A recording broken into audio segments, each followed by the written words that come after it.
All right, welcome. I've got some interesting things I think some people out there will find very interesting, especially on this Easter Sunday of 2024. Something I ran into quite a while ago, and I thought this would be something I think some of you would be interesting. Here's some archaeological writings from the Sanhedrin, back in the time of Christ, and the Talmuds of the Jews. And take a look at this, screenshot this, or you can come back to it later. But you can look a lot of this stuff up online for yourself. And there was one chapter in this book, which I'll scroll down to right here. Here's a few chapters of interesting historians' writings and testaments of people who lived in the time Jesus was here. What I want to focus on today is this one right here, a letter Pilate wrote to Caesar of the arrest, trial, and crucifixion of Jesus Christ. I find this fascinating. I'm not going to get long winded, but when I read this, it was crazy. Some of the how Pilate had an interview. He said, I had an interview with this man when the ruckus was all starting. And he goes, when he walked up to me, I just felt it was something about the marble floor and on his feet and how something to that effect, and how this Jesus was, there was something about him he couldn't put his finger on. He almost getting the point across to me like he was trembling or something. He said the man was so calm and the countenance of him was very unusual. There was a few things before I go on. I'll share with you um, something ahead of what I'm uh, prior to what I'm going to read personally to you today. How Pilate didn't want to kill Christ. He didn't want to kill him. He said, well, then scourge him. And that wasn't enough after a while. Even Pilate's wife came up to him and said, don't kill this man. I had a dream. And I find that so fascinating. Obviously, scripture is trump. I'm not going to put this over scripture, but I find this so fascinating because it's very, very confirming to scripture in so many different areas. And it's coming from a more importantly, it's coming from a secular view. It's coming from the Romans, the Roman governor. It's coming from the Roman soldiers. These are documents that are coming from someone that has absolutely no really understanding about Christianity at all. This chapter right here is the one I want to focus on. So I'm going to shoot down here, and if you are interested and want to read more about it, there is some crazy interesting stuff in here. So here we are. I'm going to start on page 144 because that's the one I did the research on. Now this is where a man named Joseph asked Pilate, "Hey, um, Father," I said to him, Pilate said, gaining control of my feelings, "who are you and what is your request?" Pilate didn't want this to happen, but he said in some documentation he sent for soldiers because the crowd was so crazy he knew he didn't have enough soldiers to control it. But this man Jesus was very popular. I remember prior to this right here, a few pages prior to that, how Pilate was walking through. I believe it was him, and Jesus was preaching to a multitude of people. I think he was leaning up against a tree, said, and Pilate told one of his men, "Listen to this guy. I mean, what's the ruckus with him? I want you to listen to him and report back to me." And he reported back. The man was amazing. Some of the things he did, how he would touch trees that didn't produce fruit and it would wither and die right there, and the miracles and the following. He said it's like they call him the Nazarene. And when he interviewed him, Jesus, I found it interesting how Jesus referred to Pilate as a prince of this world. I mean, the way Jesus looked at it, but Pilate was intrigued, overly intrigued through these documents. You can tell by his writing. He said there was nothing wrong with him. He was a unbelievably comforting. Just something about his countenance was amazing. Almost me as the reader, he was. I was getting across. I was feeling when he was saying that. It felt like he almost was a little bit scared of him, maybe a lot scared of him. He said he was just amazing. So I find that interesting, and how his wife said she had a dream, and so many interesting things prior to this. But this I want to keep it to a minimum. So I am Joseph of Arimathea, replied he, and come to beg you upon my knees the permission to bury Jesus of Nazareth. Now we're starting here where Jesus had died on the cross, and this man is asking, I want to bury him. Your prayer is granted, Pilate said. And I said to him, and at the same time I ordered Manlius, well, obviously one of his soldiers or something like that, to take some soldiers with him to superintend the interment, lest it should be profaned. Oh, that's interesting. Watch what happens here. This is crazy because remember, what you're reading right here is not only verifying scripture, it's coming from a completely worldly Roman citizen and citizens. This is coming from a completely worldly people, not the Jews, nothing like that. A few days after the sculpture was found empty, his disciples proclaimed all over the country that Jesus had risen from the dead, as he had foretold. This created more excitement even than the crucifixion. As to this truth, I cannot say for certain. Remember, he's writing this letter to Caesar. But I have made some investigations of the matter so you can examine for yourself and see if I am in fault as Herod represents. Watch what happens here. Joseph buried Jesus in his own tomb. Whether he contemplated his resurrection or calculated to cut him another, I cannot tell. So, the day after he was buried, one of the priests came to the praetorium and said they were apprehensive that this disciple intended to steal the body of Jesus and hide it, and then make it appear that he had risen from the dead, as he had foretold, and of which they were perfectly convinced. So, I apologize for the reading. It's hard for me to see this manuscript in order for you to have it on your computer as well.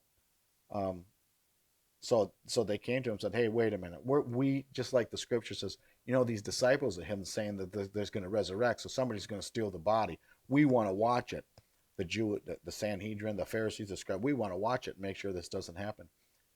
They were perfectly convinced. I sent him to the captain of the royal guard, Malchus, to tell him to take the Jewish soldiers, place as many around the sculptor as were needed.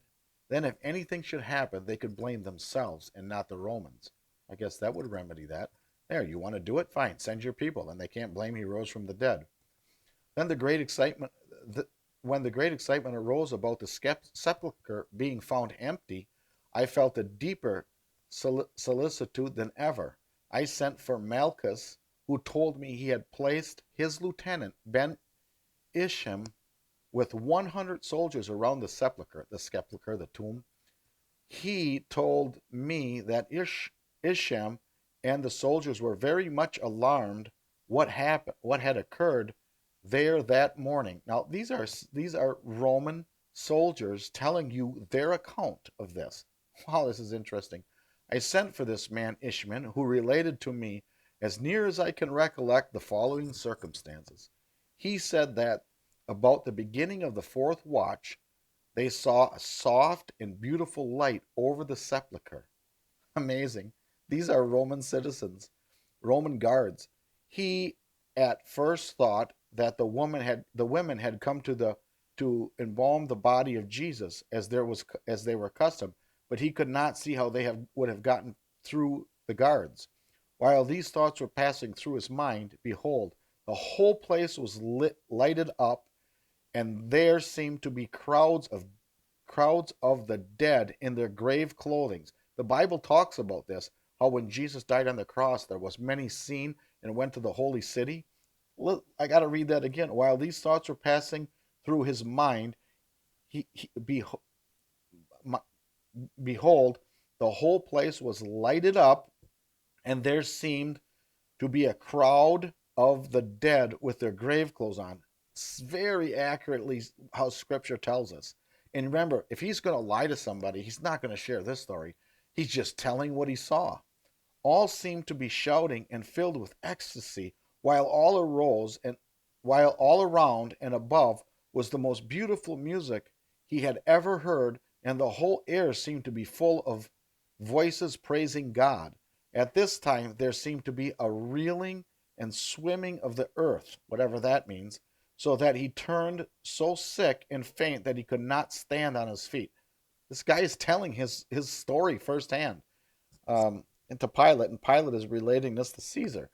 He said the earth seemed to swim under him and his senses left him so that he knew not what did occur. I asked him what condition he was in when he came to himself, and he said he was lying on the ground with his face down. I asked him if it could have been mistaken as to the light. Was it not day that was coming up in the east? In other words, are you sure that that wasn't the sun coming up in the morning?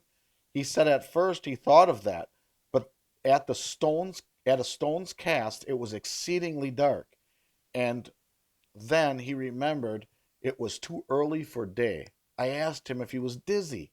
Might maybe you've gotten up too fast, being awake and up and getting up too suddenly, as it sometimes, has the effect of that. So Pilate's really picking at him, and he said he was not, and he had not been asleep all night, as the penalty of death for him to sleep.